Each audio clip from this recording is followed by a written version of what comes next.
Souvent, quand les examens s'approchent, les gens cherchent des secrets. Que, il faut faire ceci, ça va te faciliter de réussir. Ça va t'accorder la chance. Ça va te faire ci, ça va te faire ci. Il n'y a pas de réussite si ce n'est pas Allah subhanahu wa ta'ala. Toute réussite vient d'Allah. Wa ma tawfiq illa billah. Alors si tu sais que ta réussite provient d'Allah subhanahu wa ta'ala, alors il faut faire ce que Allah subhanahu wa ta'ala aime. Il ne faut pas le désobéir. Et ensuite chercher de l'aide auprès de lui. Est-ce que vous comprenez? Et lorsque tu as mis tout ton examen dans la main d'Allah subhanahu wa ta'ala, toi tu essaies de faire les causes. Et tu demandes à tes parents de prier pour toi. Parce que l'invocation des parents, mustajab. Demande aux parents de prier pour toi, pour que Allah subhanahu wa ta'ala te facilite cela. Est-ce que vous comprenez? Et il ne faut pas compter sur de la tricherie. Le musulman ne triche pas. Comme le prophète sallallahu alayhi wa sallam nous dit, Man ghashana falaysa minna. Celui qui nous triche, ou bien celui qui fait de la tricherie, ne fait pas partie de ma communauté. Donc la tricherie, c'est haram, c'est interdit. C'est pour cela qu'il faut se confier à Allah subhanahu wa ta'ala. Lorsque tu vas à ton examen, avant de te rendre, même sur le lieu de l'examen, tu invoques d'abord Allah à la maison. Tu fais tes ablutions. Tu as déjà préparé tout tes matériels. Ton cartable, c'est déjà prêt. Tu fais tes ablutions. Tu demandes à Allah subhanahu wa ta'ala que tu es en train de sortir. Au début, j'avais raconté l'histoire de quoi? De Moussa.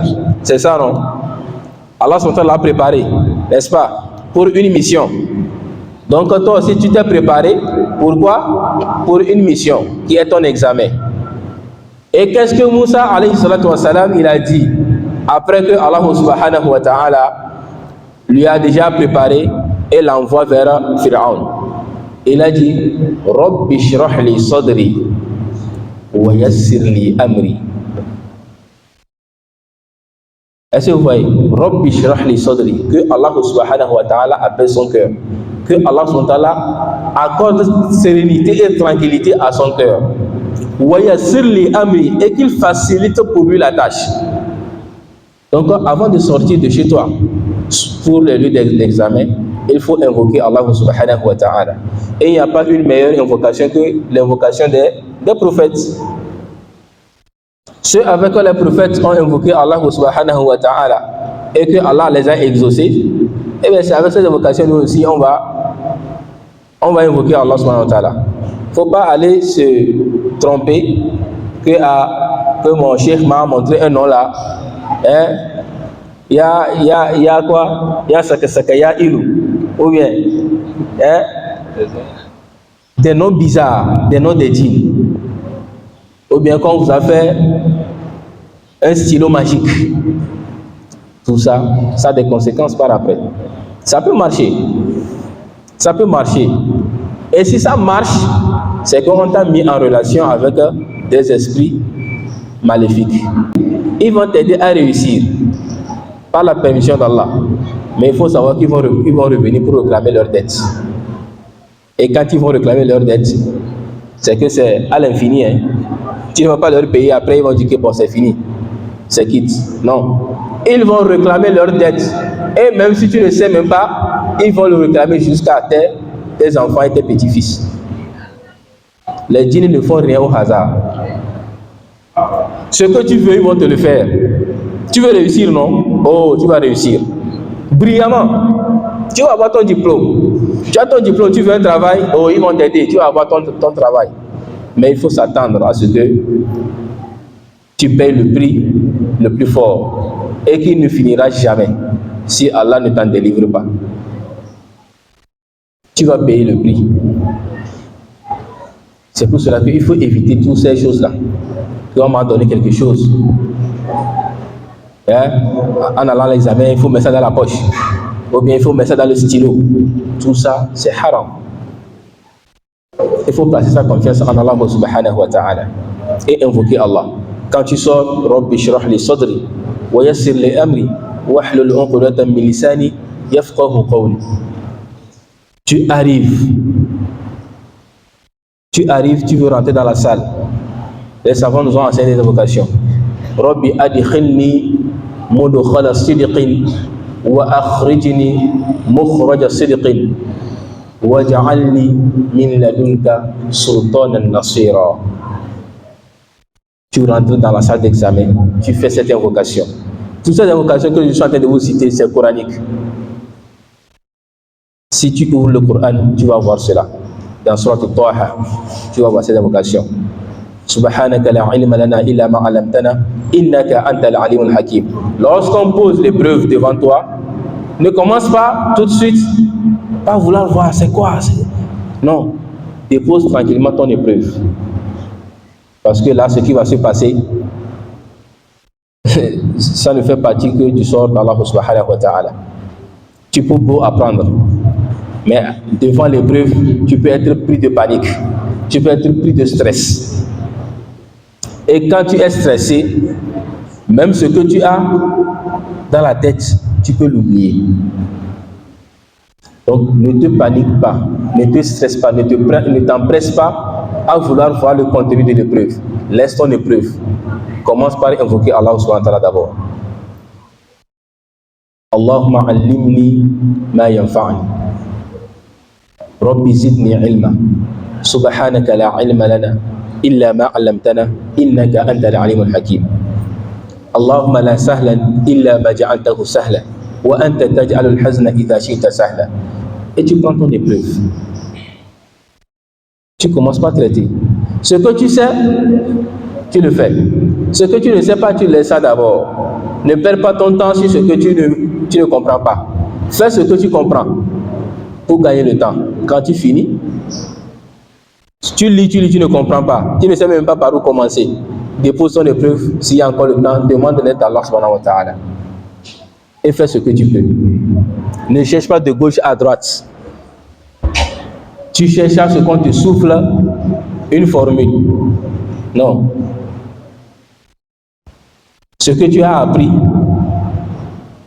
contente-toi de cela et fais ce que tu peux. Est-ce que vous comprenez? Contentez-vous de ce que vous savez.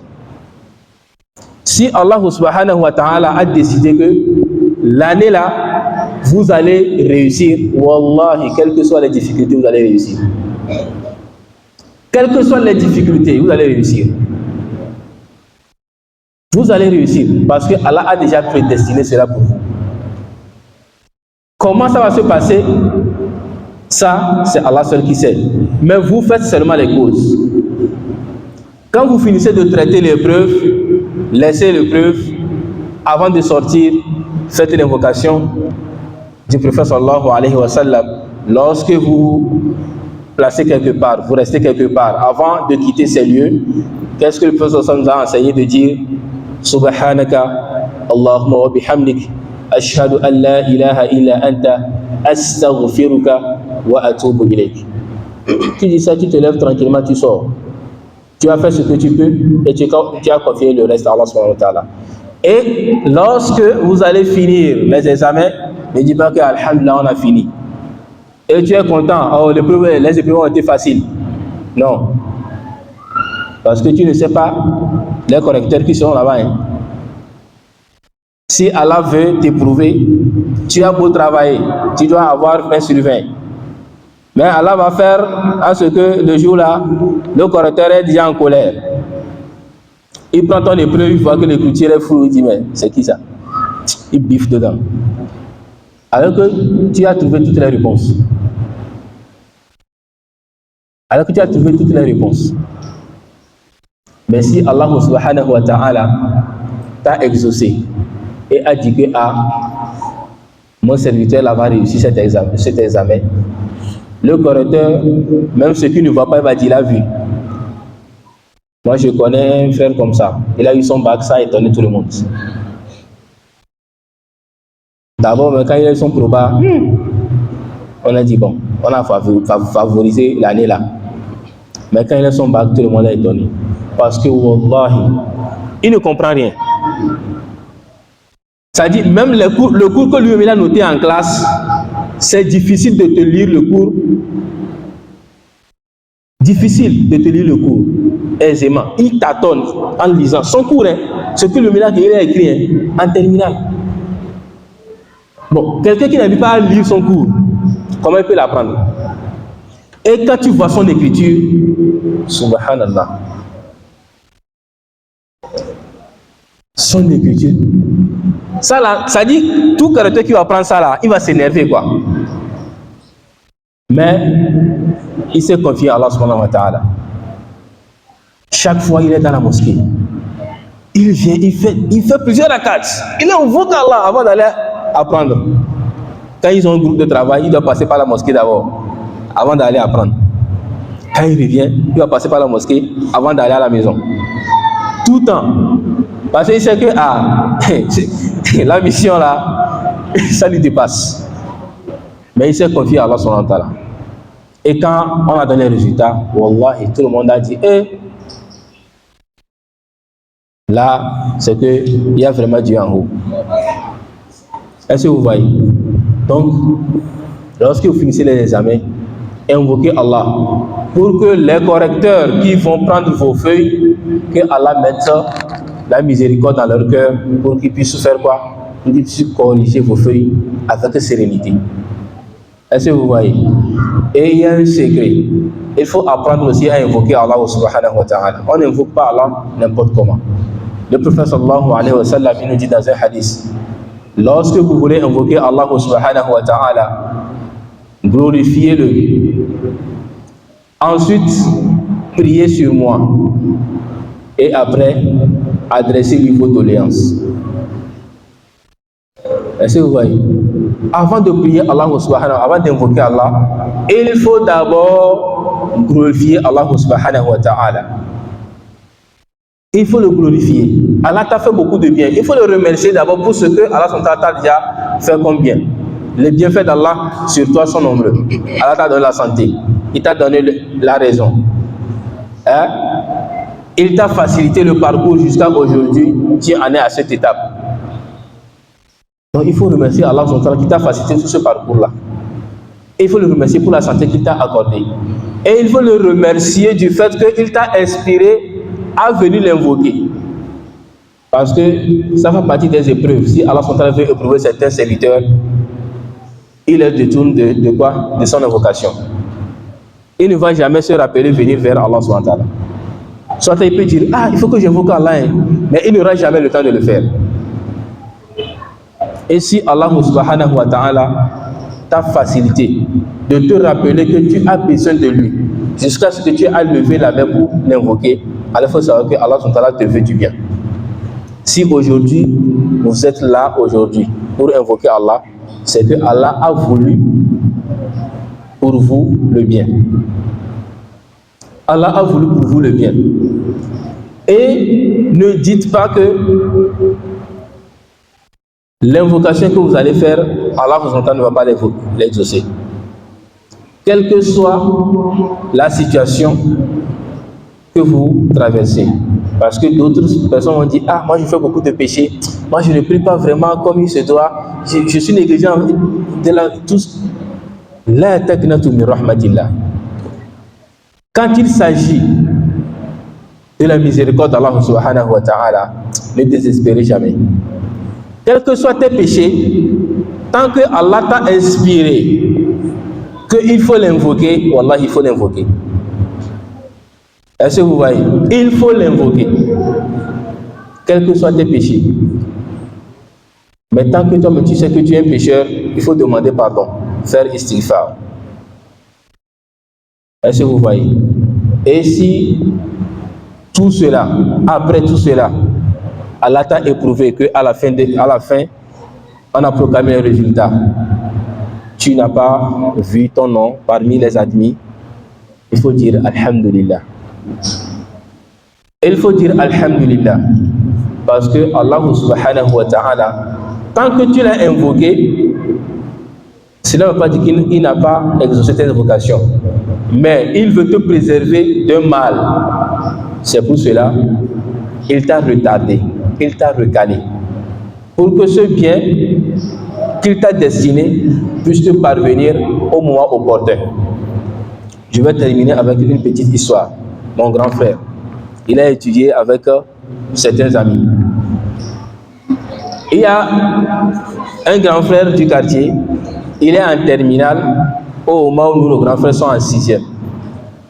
Il est en terminale jusqu'à ce que nos grands frères sont venus, ils ont fait la même classe. Il a dit, hey, bac là, nous tous nous allons la voir. Regardez, depuis 6e, lui il est en terminale. Eux, ils ont franchi le collège jusqu'à venir au lycée et venir rencontrer encore, il est toujours en terminale. Il est toujours là-bas, nos grands frères sont partis. Jusqu'à ce qu'ils sont venus faire la licence. Il est toujours en terminale. Est-ce que vous voyez? Il est toujours en terminale. Tellement il maîtrise tout, quand les professeurs viennent, on lui remet les fiches. Faire le cours à tes petits frères. Subhanallah. Il maîtrise tout. Il a eu tant d'expérience là-bas. Mais quand il va à l'examen, il revient toujours. Nous, nos grands frères, ils ont fini. Ils sont revenus se lancer dans l'enseignement. Et tu imagines quelqu'un, toi qui es en terminale, quelqu'un qui est en 6e, a fini son parcours jusqu'à revenir t'enseigner encore en terminale. Oui, c'est une histoire réelle. Et c'est l'année que le frère lui a reçu en terminale qu'il a reçu le bac. Vous voyez comment Allah éprouve les gens. C'est l'année-là il a reçu le bac. Et quand il a reçu, il a dit, je ne veux pas avoir le bac sans aller à l'université. Même si c'est une seule année, il va aller. Il est venu à l'université. Il voulait s'inscrire. Mais vous savez les difficultés. Il est venu, il voit qu'il y a trop de... Il a dit, bon, il va aller se reposer quelque part en attendant. Et c'est là, il y a un monsieur qui passait.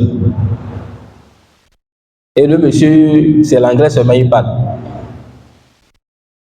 Il parlait aux étudiants, mais bon, personne n'arrive pas à lui renseigner sur ce qu'il veut. Quand il a vu le faire, tu imagines quelqu'un qui a fait plusieurs expériences jusqu'à ce qu'on lui remet les fiches en classe de faire le cours. Il va parler bien l'anglais. Et là, le frère a raconté ce monsieur qui a demandé des renseignements. Et il a fait les renseignements qu'il veut. Mais après, tu as vu, ben, étant donné que c'est un étranger, et moi je suis venu pour m'inscrire à l'université, mais vu les tracas là, lui ne peut pas s'inscrire aujourd'hui. Donc il va revenir demain. Bon, pourquoi ne pas aider l'étranger là à faire ses courses? Il a dit, bon, s'il n'a personne pour l'aider, il peut l'aider à faire ses courses d'aujourd'hui, il n'y a pas de souci. Monsieur, c'est pourquoi il est venu, il ne peut pas le faire aujourd'hui. Il a dit, ah, il n'y a pas de souci. Ils ont fait les courses. Et là, après, le monsieur, il a dit, mais tu es venu pour faire quoi? Il a raconté que je suis venu pour faire l'inscription. Ah, tu as eu le bac? Oui.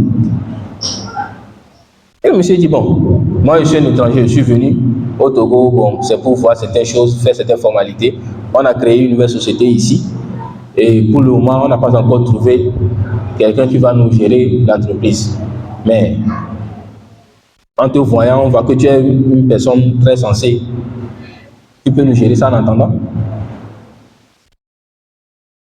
C'est fini, on l'a embauché comme ça. Hein. Facilement comme ça. Hein. On l'a embauché comme ça. Il a été nommé responsable de l'entreprise. Le monsieur, lui, est parti. Il a géré l'entreprise pendant 2 ans. Il s'en fout de l'université.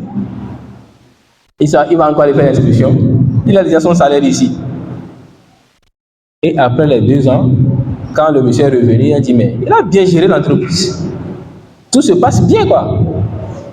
Il y a de la transparence, il y a tout. Mais si c'est comme ça, on va t'emmener chez nous en Europe. tu vas trouver un remplaçant ici. Tu serais bien pour notre société qui est en Europe. Le monsieur est parti. Et en 3 ans, il a une maison, en tout cas des maisons, une famille, des voitures, et il a créé son propre entreprise. Alors que ceux-là, les frères qui ont réussi, ils ont dit, grand frère, toujours en terminale, jusqu'à ils sont venus l'enseigner, et ils sont toujours là, ils galèrent. S'ils ne font pas prêt, ils ne peuvent pas acheter terrain. S'ils ne font pas prêt, ils ne peuvent pas acheter moto.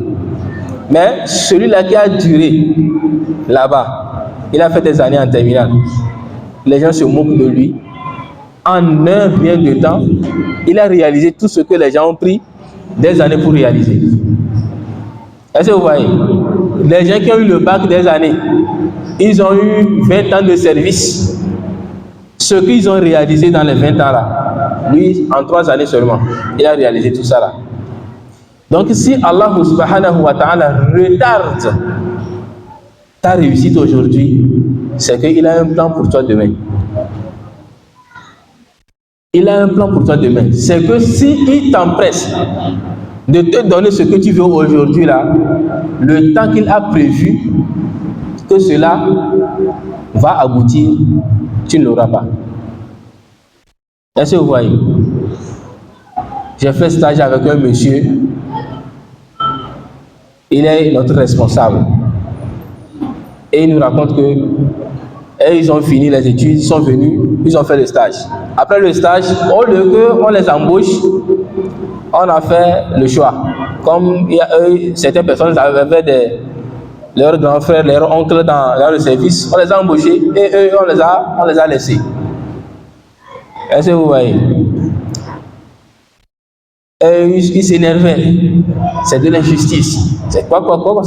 Ils se sont énervés, ils ont parlé, ils ont insulté, ils ont tout dit.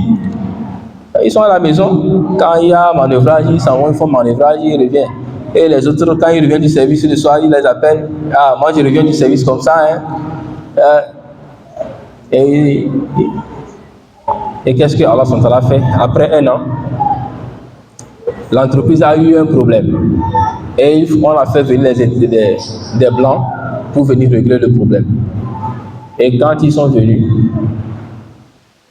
il n'y avait pas assez de main-d'œuvre pour faire vite le travail. Et on a dit, bon, il faut faire appel à d'autres techniciens pour qu'on puisse vite faire le travail. Ah. Donc, pour avoir vite les techniciens, il faut avoir déjà au préalable leur contact. On a vu que il y avait certains qui ont fait le stage l'année passée là. Ok, on va voir dans la liste. On a vu dans la liste, on dit qu'il y a d'autres qui sont déjà embauchés. Ok, ceux-là qui ne sont pas encore embauchés, on les appelle. En même temps, on les a appelés. Ils ont fait le travail avec les blancs. Les blancs disent que mais ceux-là, c'est des génies. Ils maîtrisent bien le travail. Et vous n'avez même plus besoin de nous. En même temps, quand ils ont fini le travail là, on les a nommés des chefs section dans l'entreprise. Et ils sont venus commander ceux-là qu'on avait embauchés et ils s'énervaient. S'ils n'avaient pas été libérés après le stage, est-ce qu'il y aura cette opportunité? Donc il n'y a pas d'échec dans la vie. Il n'y a pas d'échec. Si on croit vraiment en Allah subhanahu wa ta'ala, il n'y a pas d'échec. Parce que derrière chaque échec a la prédestinée d'Allah subhanahu wa ta'ala. Derrière chaque échec se cache la prédestinée d'Allah subhanahu wa ta'ala. Ce que Allah t'a prédestiné là, c'est ça qui est derrière ton échec. Aujourd'hui tu as échoué, demain tu as échoué. N'abandonne pas. N'abandonne pas. Mais dis-toi que Allah subhanahu wa ta'ala est en train de te préparer pour quelque chose. Et que le meilleur est à venir. Wa ma tawfiqi illa billah. Est-ce que vous comprenez? Et ceux-là qui ont réussi, ne vous enorgueillissez pas pour dire que nous on a bien travaillé. En classe même, c'est nous sommes parmi les 5 premiers. Toujours et toujours. Nous sommes très intelligents. Non, ton intelligence ne peut pas t'accorder la réussite. Parce que les gens ont fait plus que ce que tu fais, mais n'ont pas eu le niveau que tu as. Les gens ont plus d'intelligence que tu as, mais n'ont pas eu la chance de fréquenter. Donc si Allah t'a accordé cette opportunité, c'est que Allah subhanahu wa ta'ala a voulu cela. Et derrière chaque réussite se cache aussi une épreuve d'Allah subhanahu wa ta'ala. Tu vas réussir, mais peut-être pas cette réussite. Allah veut t'éprouver. Ou voir si tu vas taper la poitrine pour dire que c'est toi. Ou bien tu vas dire que c'est grâce à Allah. Donc qu'Allah subhanahu wa ta'ala nous accorde la foi en lui et qu'il nous enrichit d'avoir toujours confiance en lui. Et qu'Allah subhanahu wa ta'ala nous accorde réussite ici-bas et réussite dans l'au-delà. Et que chaque candidat et candidate, qu'Allah subhanahu wa ta'ala lui facilite les épreuves de l'examen. Tout ce que vous aurez à réviser, que Allah fasse que cela coïncide avec les épreuves qu'on va vous faire soumettre. Que tout ce que vous maîtrisez déjà, qu'Allah fasse que c'est cela qu'on va vous demander à l'examen.